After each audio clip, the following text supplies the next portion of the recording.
Ladies and gentlemen, welcome to azizdrives. Today we're having a look at the legend, at one of the most incredible cars that we all know about, a classic, and it's the Volkswagen Golf. So it started back in 1974 with the first version, which was a car for everybody. That's why it was called Volkswagen Golf.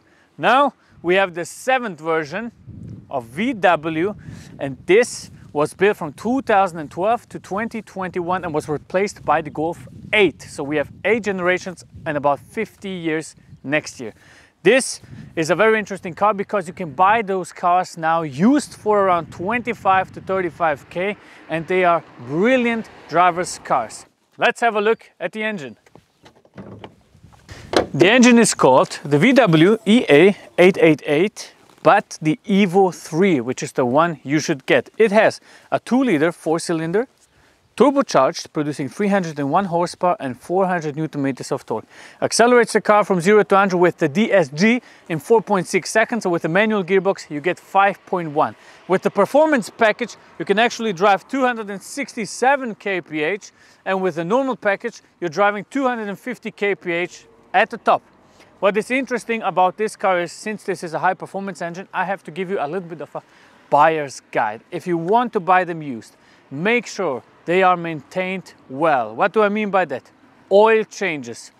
Most of the people say 30,000 kilometers. VW itself says 30,000 kilometers for an oil change, but I would suggest you to do it every 15 to 20,000 kilometers. Why? Because this is a high performance engine, it's revving pretty high, and you're going to use it on the mountain roads. Another thing you need to maintain is the double clutch system. Why? Because they have a filter system that gets the particles out with the oil inside of the gearbox. So that means you need to change the oil every 60,000 kilometers. A lot of people had troubles with the previous model of the EA888, Evolution 2 maybe.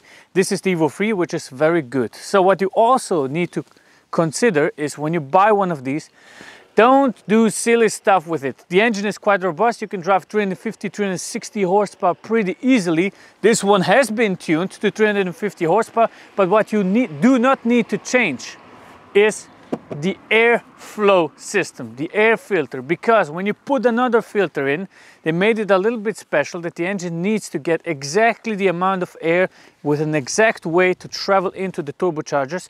And if you do it with an aftermarket part, especially that is not registered with VW, you might get an airflow that is going to vibrate your turbochargers, and then of course they explode. So that's about it. Other than that, brakes, check the brakes, check all of that. But this is the most important one. It needs to drive. DSG engine, change the oil, maintain it. If you want to buy it, check out if it has been maintained, and then you're good to go. They run to 250,000 kilometers easily. So let's have a listen.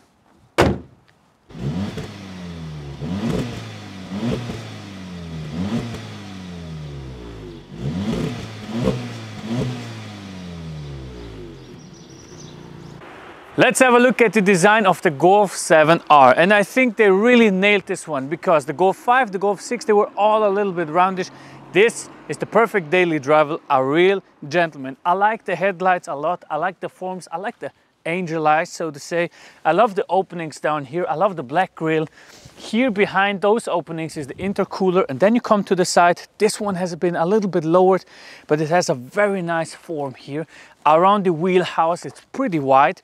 Then of course the greenhouse looks typical Golf, 4 doors, very nice. A little bit of a decline here, and then this part which you have on every single Golf, the separation of the C pillar, very interesting. And then of course work wheels on this one, of course aftermarket. Then you come back, you have a little bit of an arch here, so it looks pretty aggressive. Then you come back and you have 4 exhaust pipes, making it very sporty. And it reminds me actually like back in the day when we had Need for Speed and we tuned those Golfs, the Golf 5 back then, had also 4 exhaust pipes if you wanted it. This looks very nice. I think this is brilliant. Aggressive, blacked out rear taillights, and that's about it. a little spoiler, I really like the Golf 7, and they had a bunch of versions like the GTI, the GTI-R, the TCR Performance, and all of those crazy cars with only 2 seats, the Club Sport versions. This is the Golf 7R with an all-wheel drive, so it's very, very good. I really like it. So let's go into the interior review. Welcome to the interior of the Golf 7R, which is a very basic but effective interior. You don't have a lot of fancy stuff, but you have everything you actually need. So this car is from 2016, which means we have still an analog speedometer.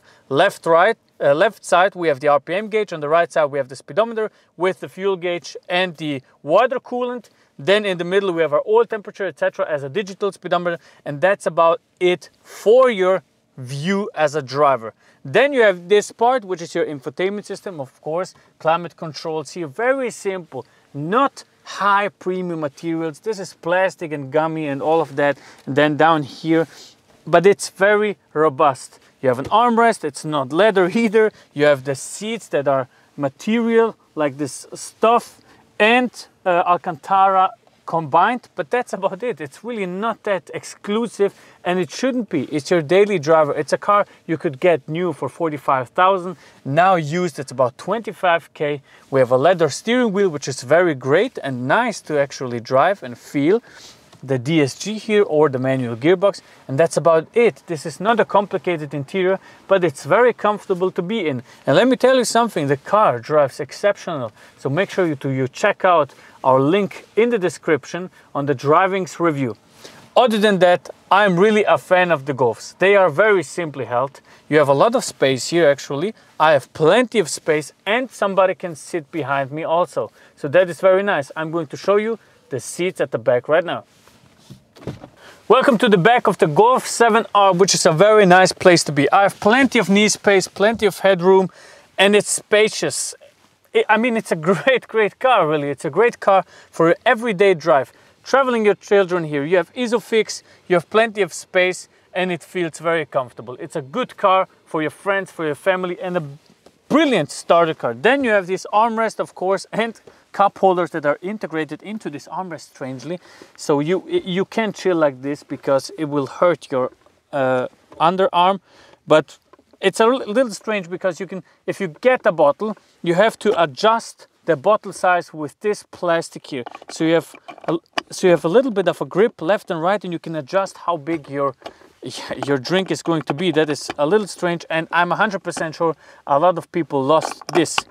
Then we have a ski rack here. You can open this to put your ski in. Since this is an all-wheel drive car, you can go for your snow experiences with it, and that's about it. It's simple, it's great, and it's effective.